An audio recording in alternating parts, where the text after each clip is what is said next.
welcome to Julie Reads Her Bookshelf. I'm Julie. For those of you who are new here, this is a channel where I read through all of the unread books on my bookshelf until we reach zero. And we are a long way away from zero. And today I want to talk about Victober. So I'm back from my holiday and it was a wonderful holiday. I read some books, bought some books, and then just generally spent a lot of time in the sun eating great food and hanging out with great people. So I'll talk about what I read and the books I bought in a different video.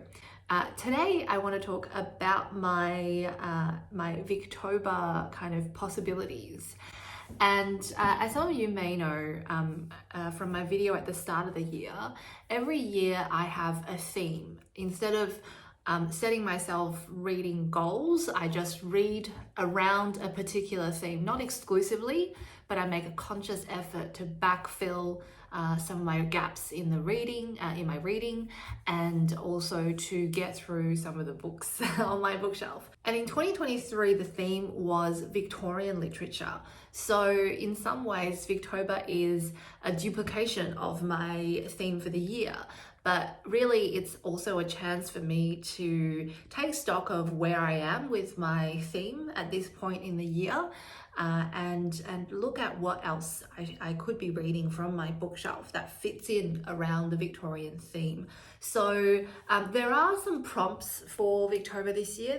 I think there's 5 hosts. I'll put a link to each of the host channels, but they're far more established channels than I am, so I assume all of you know the hosts and know what the prompts are. But the prompts for this year are read a Victorian work featuring a stranger or an outsider, read a piece of Victorian New Woman literature, read a Victorian work by an author who is new to you, read a Victorian first person narrative, and finally read a Victorian work in which class features strongly. I just want to take a moment to really appreciate the level of intelligence there is on BookTube, because Victober has been going on now for many, many years. And each year the prompts manage to come up with something fresh and interesting about Victorian literature, and kind of focus the reading for the month on a different aspect of literature. I'm really inspired by the prompts for the year, and I'll talk a little bit about how some of the books on my bookshelf might fit into these prompts.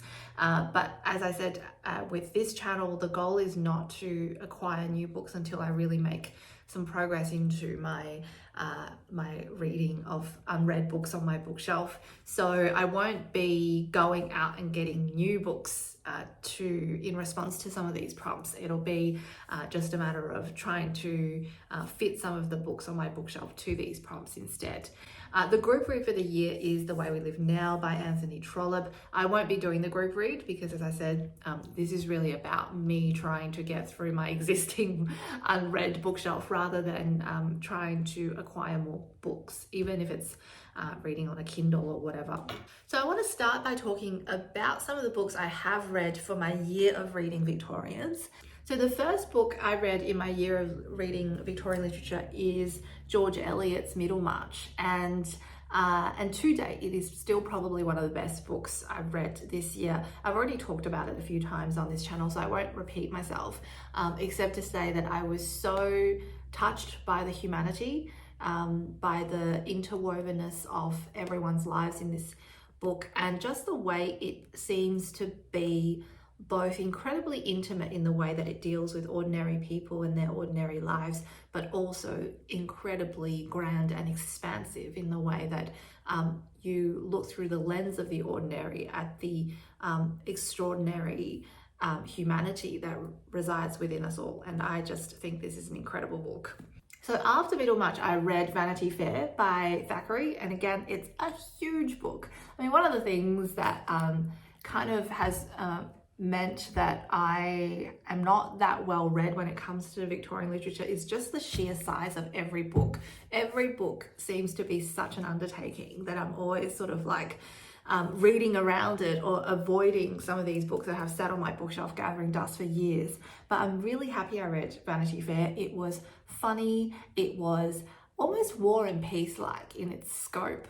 Of course, War and Peace is, I think, better, but this is pretty close to perfection in a book, and I loved it.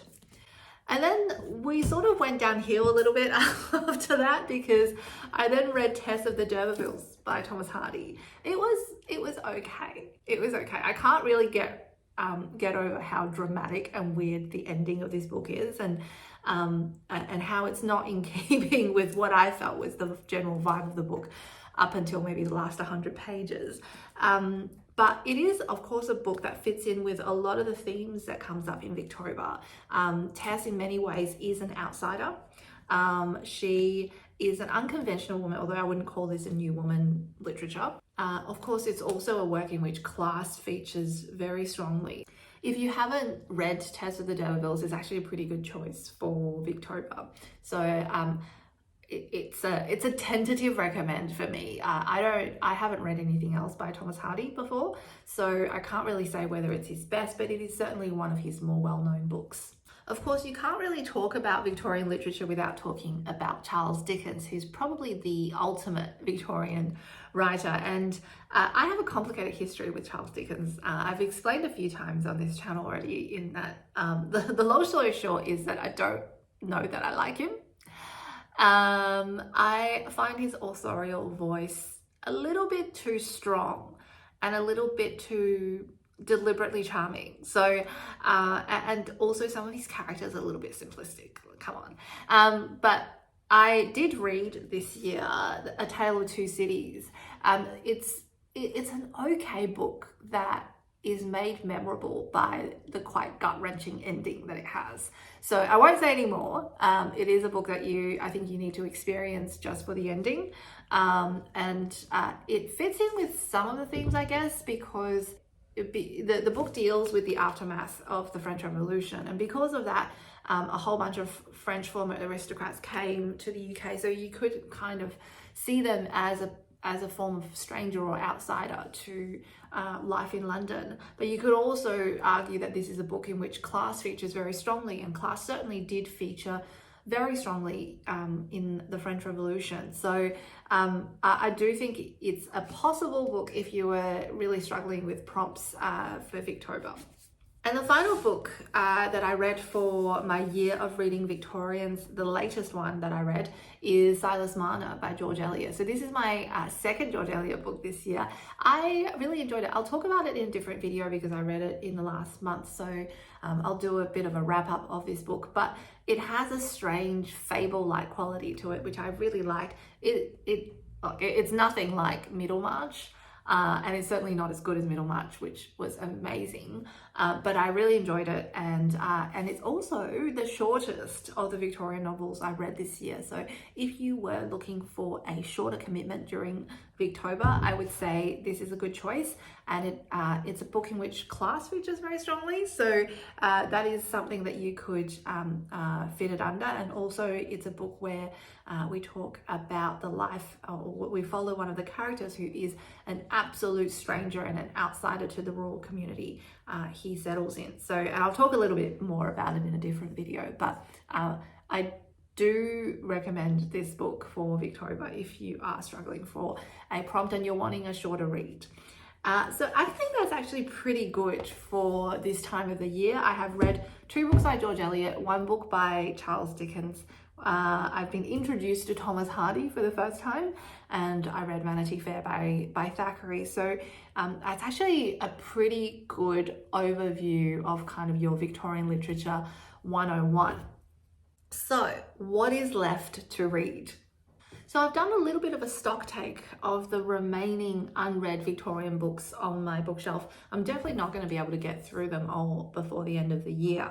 But there's quite a few large ones in there, and there's a few that might fit some of the themes. So before the end of the year, I have 2 unread Thomas Hardy books. I'm not sure why I have so many unread Thomas Hardy books, given I hadn't read a single Thomas Hardy book before this year. But I think I just sort of, you know, when you go through secondhand bookstores and things come in nice editions and you sort of just pick them up without thinking. So I have Far From the Madding Crowd and Jude the Obscure in these kind of very old-time looking hardback editions.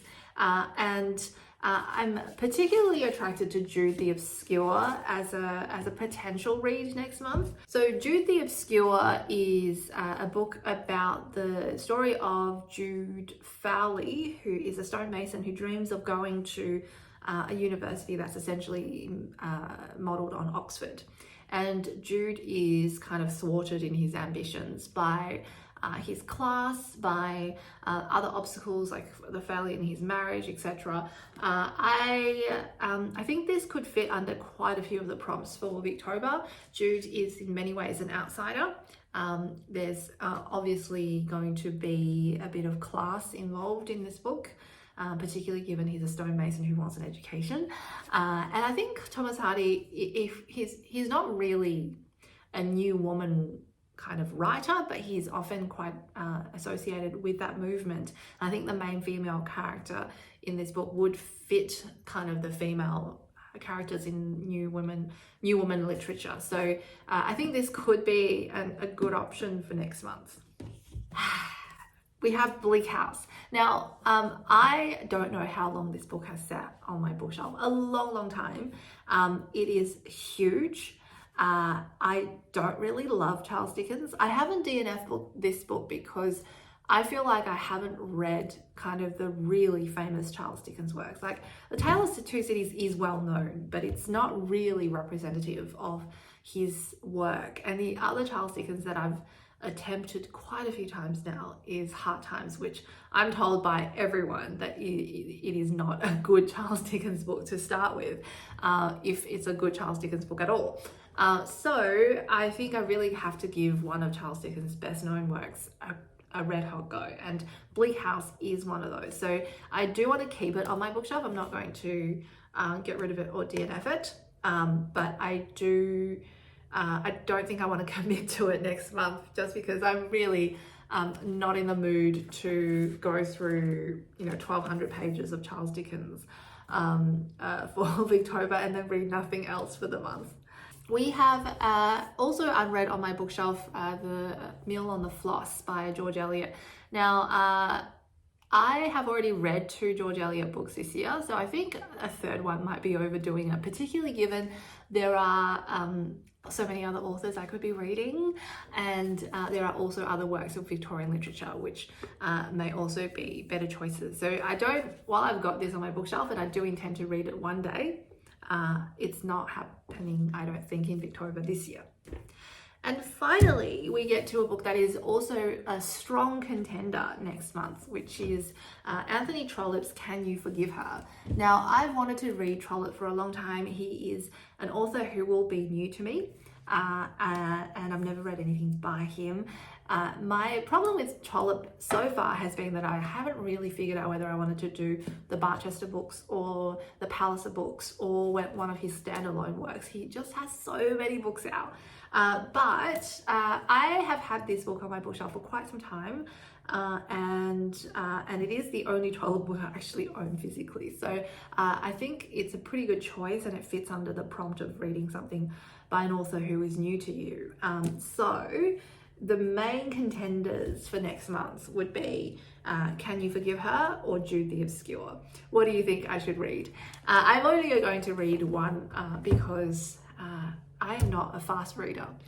Actually, let me clarify. I'm actually a really fast reader, but I work full-time as a lawyer, and let's just say it's not a 9-to-5 job. So the time that I have for reading and for doing this and everything else in my life is fairly limited. So I can only really afford the time to commit to one big Victorian book. And if we're going by big, I'm probably thinking the Trollope, just to get it out of the way, and also just to introduce a further author into my year of reading Victorians. What do you think?